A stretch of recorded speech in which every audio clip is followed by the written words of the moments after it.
Hi, everybody, and welcome back to another episode of The Joy of Travel. Now, a safari is something that most of us just dream of, and it's at the top of everybody's travel bucket list. Joining me today is Manaz Maji. He has more than 40 years experience in the industry and is the owner and president of Twiga Tours in Nairobi, Kenya. Manaz, thank you so much for joining us today. Jumbo, and it's a pleasure, Joy, to be with you on this wonderful session. No kidding. Let's face it, it is true. I mean, a safari is something that is, a lot of people find sort of a big undertaking. They don't know where to start. And that's why it's so important to have somebody with so much experience and so much on the ground history to make the difference for the perfect safari experience. I agree. There is always that little apprehension, when you're talking about going to Africa, of course, and then the safari, because people don't know, so they kind of fear what it's going to be like. Right. But I can assure you that safari is one of the most wonderful experiences that anybody can have. So, I can absolutely attest to that. I was very lucky to actually go on safari with Twiga Tours myself in November of 2018, and it was by far one of the most amazing, almost spiritual experiences I've ever had. It was absolutely fabulous. Let's talk a little bit because, sorry? I said, I'm delighted to hear that.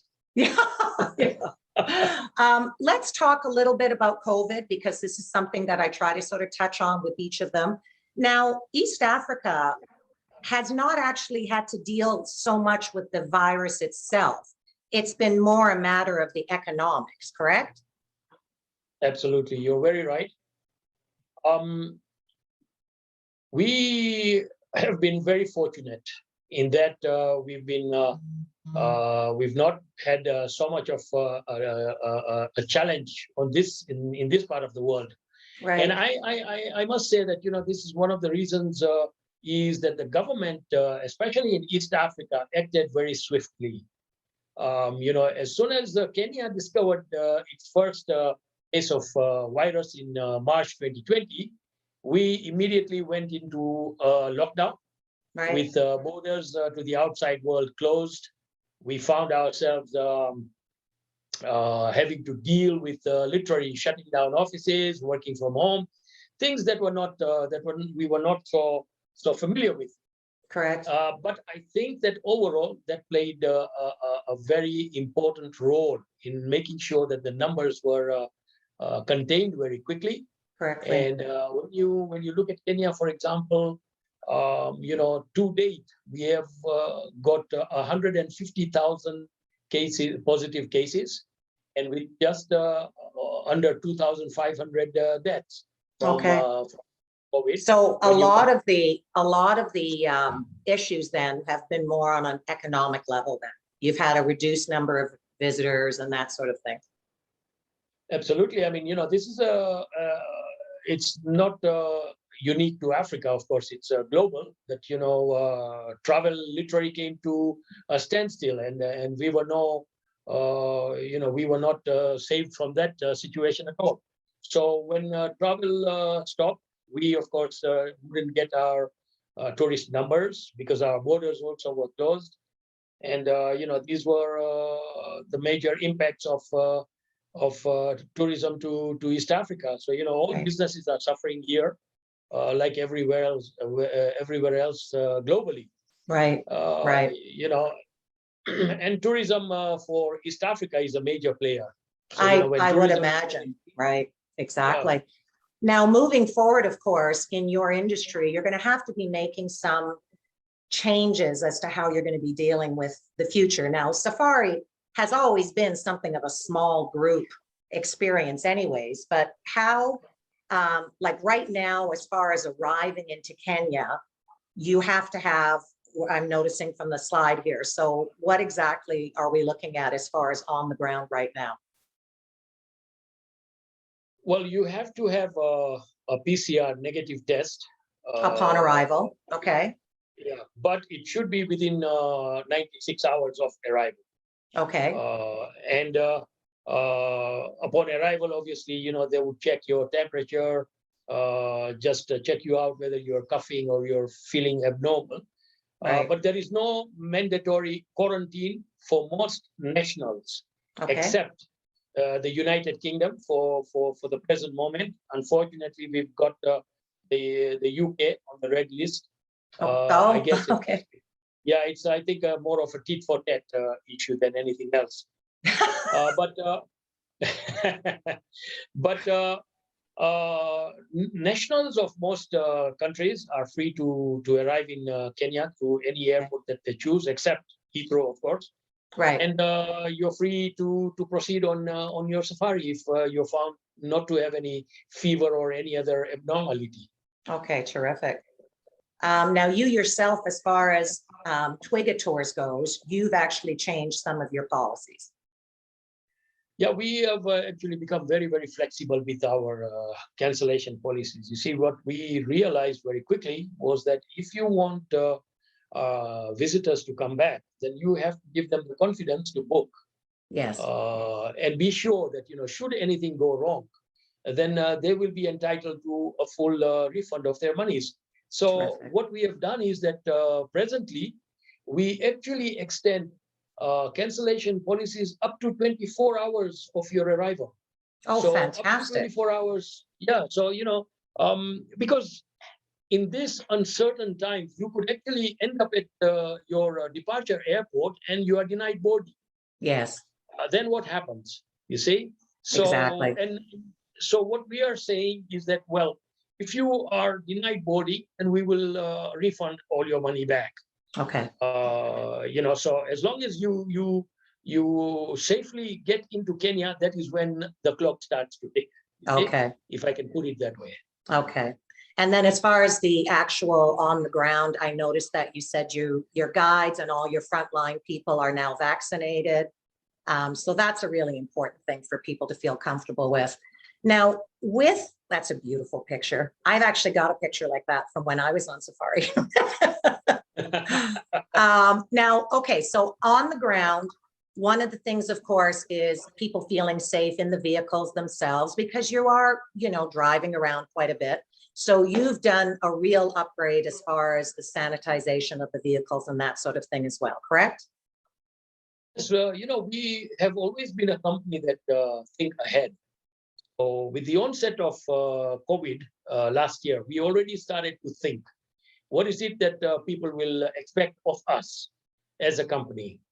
And we were quick to identify some of the protocols that were, of course, recommended by the World Health Organization, as well as our local Ministry of Health. Right. And those were that, you pay particular attention to sanitization, hand washing, make sure that you reduce the risk of anyone contracting any disease, including COVID. So Okay. What we did was that we got in modern state-of-the-art equipment that would be useful for us to use in the vehicles. You see, so to sanitize the vehicles, we brought in this electrostatic atomizer sprays. Using medical grade disinfectant, once you spray it on all the contact points, you can be certain that, to a good percentage, you can eliminate these pathogens and viruses and bacteria. So, we want our guests to feel very safe, that we are taking every precaution known to man. Known to man. Exactly. we're always still learning, aren't we? Okay. Absolutely. So let's and the one other thing, as I said, that's what we have done. Right. And the one other thing I did want to mention, because you and I have chatted about this previously, is that you've actually started an association or an agreement with a local medical lab that can provide the PCR testing for those guests that are actually leaving to go home, correct? Absolutely. So again, Kenya is a leader in this field, and I can proudly say that. I think as far back as October last year, as a country, as a destination, we were wondering how we could make sure that anybody who wanted a PCR test and needed one would get it without having to stay extra nights in Nairobi. Exactly. So yeah, so we teamed up with a number of medical labs that set up, labs, mobile labs in the Masai Mara, for example, or in other national parks. And one of the most important things that Kenya as a destination came out with was that the labs in Nairobi were more than willing to fly down to any part of the country, take the samples, come back and give you the results within 24 hours. Now Terrific. we worked on all that and made sure that today, as I speak today, we can actually give you the results within 6 hours. That's You see, fabulous. so that's amazing. Yeah. So again, there's no, so that's a terrific thing. So let's move on now to something that's more fun to talk about, which is the safari experience itself. Now, there's three major factors, I think, when it comes to planning your safari. One is transportation, then the accommodation, and then, of course, picking the right time of year to go and see what it is that you want to see. So let's start first and foremost with transportation. There are options for those of you with a large budget to do what we call the air safaris, where you can fly from camp to camp. But the majority of people still do sort of the overland transportation. And one thing that I learned personally is that it really matters what kind of a vehicle you're in on those roads in Kenya. Agreed. So, what we did was that back in 2017, we actually, back in 2007, we sold out all our minivans, which was the usual way of doing safaris by road. Right. And went into this long extended Land Cruisers. These are beautiful equipments. It's a wonderful motor vehicle. Yes. It can travel over most rough roads, and are long enough and wide enough to give you a comfortable ride. Yep. But as a company, what we also did was that we didn't opt for the standard models. You see, now these are custom designed, and in every custom design, you also have a standard model. So what we went for was the higher levels. For example, all the seats in the vehicles you can recline them, you can adjust them to your for more leg room. Yes. We also put in a fridge, electrical Keep sockets everything for in actual snacks fact, and water. Yeah. Yeah, we have actually USB ports now, so one doesn't have to carry a worldwide socket along with them when they come Right. to Kenya. To recharge your cameras and the like. So yes, it's very important for the vehicles, because when I was on safari with you, I did see some poor people that all packed into those little minivans and it did not look very comfortable. Another factor, of course, are the most incredible accommodations. Now, most people, when they think about an African safari, they're thinking of that out of Africa experience. And these are the luxury tented camps. This is similar to the one that I stayed in at the Elephant Bedroom Camp in Samburu, correct? Yes. Okay. These are absolutely fabulous. These are, this particular camp is Maragenje, which is Okay. on the confluence of the Talek River draining into the Mara River. Now, if you look at this photograph, you can see that it is entirely canvas. There is Right. absolutely no built-up area at all. You see, there is no cement or blocks here. Right. And this is what people love to stay in. They want that feel of being able to experience the night sounds, the sights and sounds, as we call it, of Africa. Exactly. And there's absolutely no lack of luxury. Like these have fully appointed, fully appointed bathrooms, big soaker tubs. It's absolutely an amazing experience for sure. Now, of course, they've taken the tented camp to a whole new level. Yeah, these are some of the newer additions in the sense that some people choose now, some hoteliers, I would say, choose to clad, mix the two, the canvas as well as a little bit of the hard built up areas, you see. So, for example, in this picture, you can see that you have a wall. And this wall, you can clad it with canvas. So it still gives you the feeling that you are under canvas, but it also gives you the feel that, you are in a lodge. So Yes. the choice is yours, what you would Exactly. like to prefer. I think a Obviously, lot of I think a lot of it too is remembering that when you do the actual tented camps themselves, you are truly in the wilderness. And I know in the evenings with us, when at the camps that you took us to, we were all assigned a young tribesman to sort of look after us at night to make sure that we got safely back and forth from our tent into sort of the common area, which is where everybody would gather for, gather for their dinners, gather for just swapping stories about what happened during the day, because you truly are in the wilderness here. And the animals are, especially at night, you can hear them wandering in through the camps. absolutely. The thing is that a lot of these camps, which are in the wilderness, may not necessarily be fenced. Right. So your fencing is your local Maasai guard. You see, Guard. because they know and they can see a lot more than what you can, because they've been living there for centuries. So they know exactly what to look for, how to look for it, and mind you, they have eyes like a hawk. Yeah. But in also to assure all your listeners, for example, so that one doesn't feel like, oh my goodness, what happens if the Maasai guard doesn't see somebody No. or some animal? There are also there are also rangers or armed rangers on patrol 24 hours a day. So That's right. in most cases, properties do not want the guests to see those armed rangers, because a lot of us, we don't like to see people who are armed and carrying, I know. AK-47s on their shoulders. Yeah. Sometimes So the they are realities very aren't fun. discreet. Yeah, so they're very discreet, but they're there. So that in the event that they feel that the animals might be a bit too close, they'll fire a blank. See, Okay. they're trained to do this. So they're so very Exactly. well trained that in all these years, in my 40 years, I've never heard of an incident Exactly. at any of the camps. No, your guides are absolutely fantastic, 100%. They're so informative.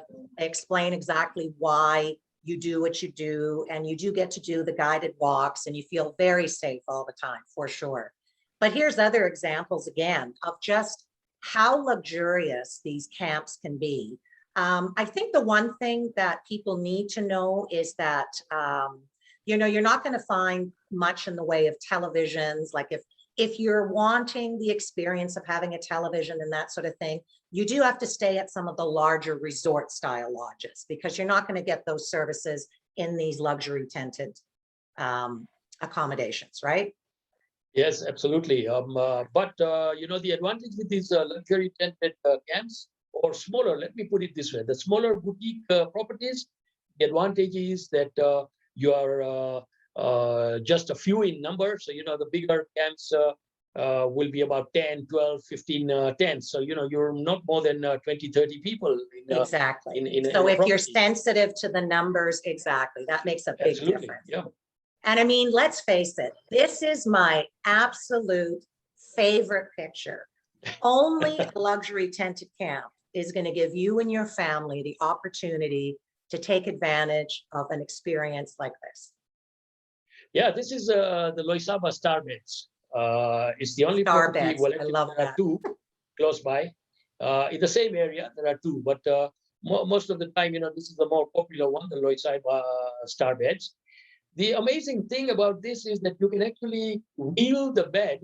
Well, actually, you don't have to do it, but Yeah. your attendants will do it for you. Put me to work. They will wheel the bed out, uh, and you are sleeping under the stars. I mean, Yeah. it's an incredible experience, And I can relate an example to you for that when Nargis and I, we were in at this property only just recently, a few weeks ago. I forgot that I was actually sleeping under the stars, and after a while, I said to her that, would you mind turning off the light? And she looks at me and she said, Silly, we are under the stars. And I said, oh my goodness. I know, but I mean, this picture also shows that a safari is something that's perfect for pretty much any age group. It's really amazing. The other thing too, of course, is that when you're on safari, all of your meals are included. And the food and that was the thing that blew me away, was the incredible cuisine and culinary arts. I mean, this is the breakfast, but when you came home from your afternoon game drive, you had a choice of anywhere from 5 to 7 different entrees. The food and everything was just absolutely incredible. You never go hungry on safari. Yeah, well, and this would be, yeah. Sorry, Joy, Go ahead. I want to go back to that, in Africa, we say that we want to feed our visitors very well. So we want them to go back, and we have an arrangement with the airlines. They don't charge you for being overpaid. So when you leave, they don't weigh you. They only weigh your baggage. That's all. So we want to make sure that, as you wake up, you have some coffee and some cookies or some other little snack. At 10 o'clock, we want to give you something else to just keep you going till lunch. And then, of course, the lunches are nice and big. Again, we do the same before the afternoon game drive. And then your meal at night is a nice and big one. And, most of the places will have 3 and 4 courses at least, minimum. I know. Yes. It was absolute. I mean, the food was incredible, everybody. I can attest to this. It was absolutely amazing. Now, the safari experience itself, let's face it, these are the pictures that people want to be able to take advantage of. So give me an idea, like if you're going to safari, let's say between December and March, kind of what are you going to be doing? Is that when the babies are being born, that sort of thing?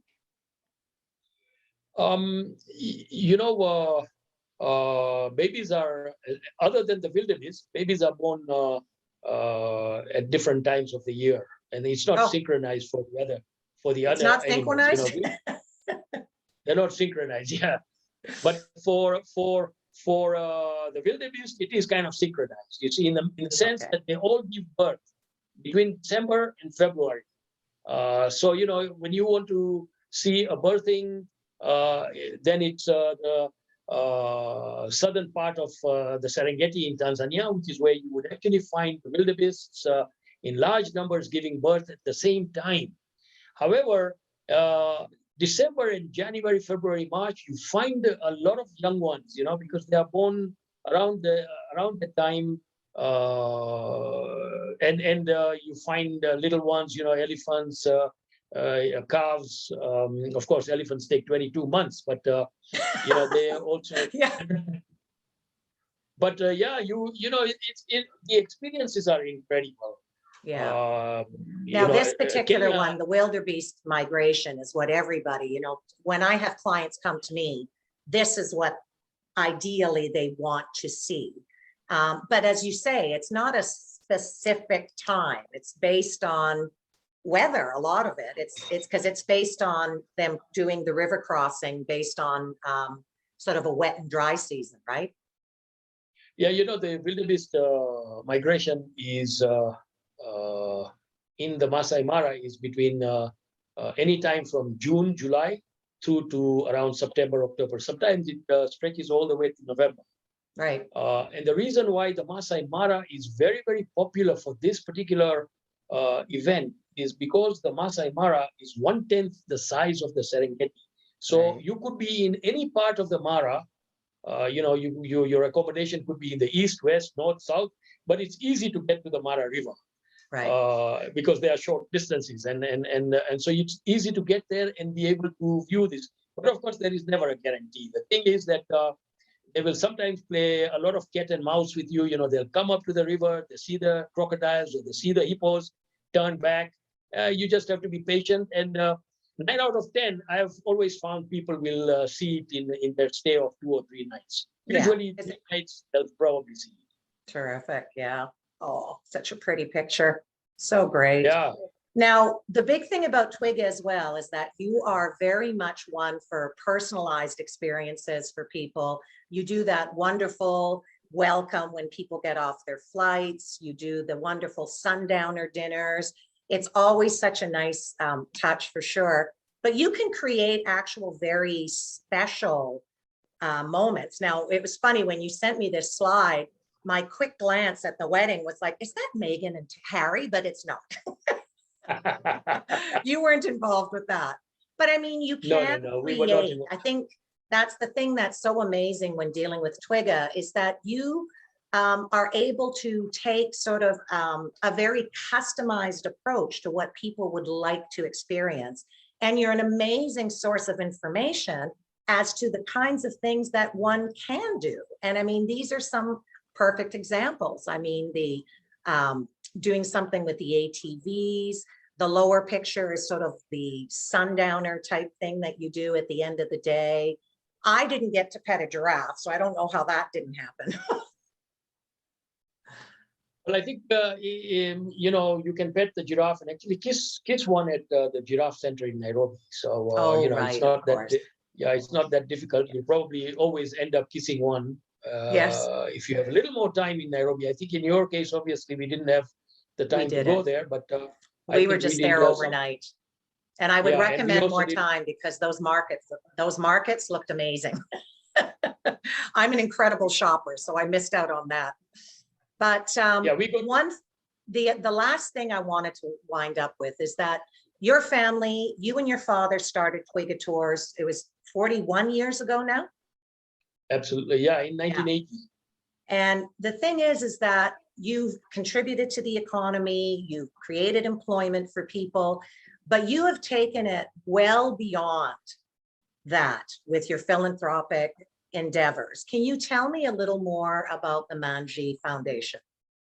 Okay, so what, you know, my family and I have a long history of assisting the less fortunate. And, you know, this was no exception here.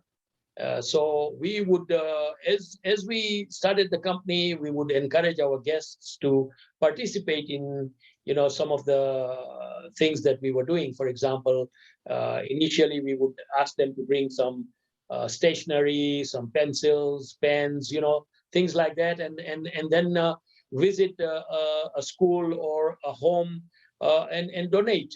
But as the time went by, we saw that more and more requests were coming into us, you know, to support them in a bigger ways than just giving pens, stationery, and pencils. You see, right. So we started supporting schools with their financial needs. You see, so the first and most important thing that any school would need is clean water and food. You cannot teach a child on an empty stomach.